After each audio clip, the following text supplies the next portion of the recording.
everyone, Gil here at GrayManPrepping. On this episode of Your Prep for Today, I want to talk to you about controlling your cords. What do you mean controlling our cords? Okay, so what I'm talking about is, say you got those short extension cords, those 6, 9, 12-foot cords you use at, like at Christmas time and Halloween and stuff, or just for when you need a little short extension cord around. They get rather cumbersome, don't they? Well, one way to control those cords is use a toilet paper roll or a paper towel roll. You roll it up, you stick it through there, and you keep it wrapped up inside that cardboard tube.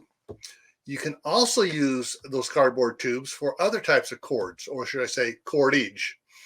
Paracord, small ropes. You got, from camping and stuff, you got like a bunch of 6-foot or 10-foot pieces of rope. You roll those up and use that to keep it all controlled, so it's not turning into a big old rat's nest of knots.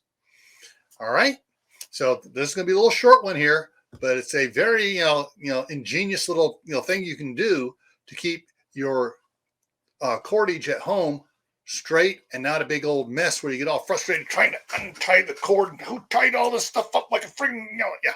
So that's what this is all about, keeping stuff organized and neat, your electrical cords and stuff like that. All right, so remember, stay happy no matter what life throws at you, even if it's a tangled mess of cords.